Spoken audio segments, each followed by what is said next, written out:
Hello friends, welcome to Sri Tamil channel. இன்றைக்கி நம்ம பார்க்க போகிறது என்னென்னு பார்த்தீங்கன்னா, ரொம்ப ஹெல்தியான கேழ்வரகு உருண்டை. இந்த கேழ்வரகு உருண்டையை குழந்தைங்கள்லேருந்து பெரியவங்க வரைக்கும் சாப்பிட்ற மாதிரி நல்ல ஹெல்த்தியாக, அதே நேரத்தில் ரொம்ப சுலபமாக எப்படி செய்யலான்னு தான் பார்க்க போகிறோம். முதல்ல ஒரு பேனில் ஒரு 1/4 கப் வேர்க்கடலை எடுத்துக்கோங்க. அடுப்பை மீடியம் ஃப்ளேமில் வச்சு இந்த வேர்க்கடலை நல்லா வறுபட்டு செவக்கிற வரைக்கும் நாம் இதை வறுத்தெடுத்துக்கலாம். இப்போ பார்த்தீங்கன்னா வேர்க்கடலை ஓரளவுக்கு வறுபட்டு வந்துடுச்சு. இப்போ நாம் இதை எடுத்துடலாம். வேர்க்கடலையோட தோலை சுத்தம் பண்ணி எடுத்துட்டு இதை ஒரு மிக்ஸி ஜாரில் சேர்த்துக்கோங்க. மிக்சியில் பல்ஸ் மோடை பயன்படுத்தி ஒரு சுற்று மட்டும் சுற்றி எடுத்துகிட்டு வந்துடுங்க. ரொம்ப மைய அரைச்சிடாதீங்க. அடுத்து ஒரு பேனில் 2 டேபிள் ஸ்பூன் நெய் சேர்த்துக்கோங்க. இப்போ இந்த நெய்யில் 1 கப் கேழ்வரகு மாவு சேர்த்துக்கோங்க. அடுப்பை லோ ஃப்ளேமில் வச்சு இந்த கேழ்வரகு மாவை நெய்யில் நல்லா வறுத்து எடுத்துக்கோங்க.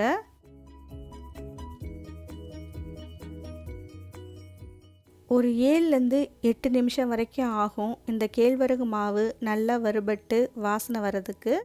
அது வரைக்கும் கைவிடாமல் லேசாக கலந்து விட்டுட்டே இருங்க, இல்லைன்னா உங்களுக்கு மாவு அடியில் கருகிடும். மாவு வறுக்க ஆரம்பித்து ஒரு 6 நிமிஷத்துக்கு மேலே ஆயிடுச்சு. இப்போ பார்த்தீங்கன்னா மாவு நல்லா வறுபட்டு வாசனை வர ஆரம்பிச்சிடுச்சு. இந்த சமயத்தில் ஒரு 1/4 ஸ்பூன் ஏலக்காய் பொடி சேர்த்துக்கோங்க. ஒரு முறை நல்லா கலந்து விட்டு நாம் ஸ்டவ்வை ஆஃப் பண்ணிடலாம். இப்போ இந்த கேழ்வரகு மாவை ஒரு பெரிய பவுலில் சேர்த்துக்கோங்க. இது கூடவே வறுத்து அரைச்ச வேர்க்கடலையும் சேர்த்துக்கோங்க. ஒரு முறை நல்லா கலந்து விட்டுக்கலாம். அடுத்து அதே பேனில் ஒரு 3/4 கப் துருவிய வெல்லம் சேர்த்துக்கோங்க. வெல்லம் உங்கள் இனிப்புக்கு ஏற்ற மாதிரி 1/2 கப்லேருந்து 3/4 கப் வரைக்கும் சேர்த்துக்கலாம். இப்போ இது கூட ஒரு 1/4 கப் மட்டும் தண்ணி சேர்த்துக்கோங்க. அடுப்பை மீடியம் லோ ஃப்ளேமில் வச்சு இந்த வெல்லம் தண்ணியில் நல்லா கரையிற வரைக்கும் கலந்து விட்டுக்கோங்க. இப்போ பார்த்தீங்கன்னா வெல்லம் தண்ணியில் நல்லா கரைஞ்சி கொதிக்க ஆரம்பிச்சிடுச்சு. வெல்லம் கொதிக்க ஆரம்பித்து ஒரு நிமிஷத்துக்குள்ளேயே வெல்லம் இந்த மாதிரி லேசாக பொங்கி வர ஆரம்பிக்கும்.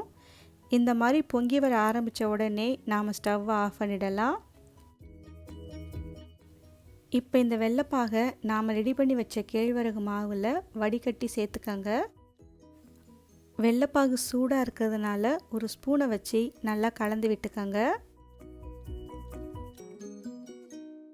மாவை நல்லா கலந்து விட்டதுக்கப்புறம் கை பொறுக்கிற அளவு சூடு வந்ததும் லேசாக கையில் நெய் தடவிட்டு சின்ன உருண்டைகளாக நாம் இதை பிடிச்சு எடுத்துக்கலாம்.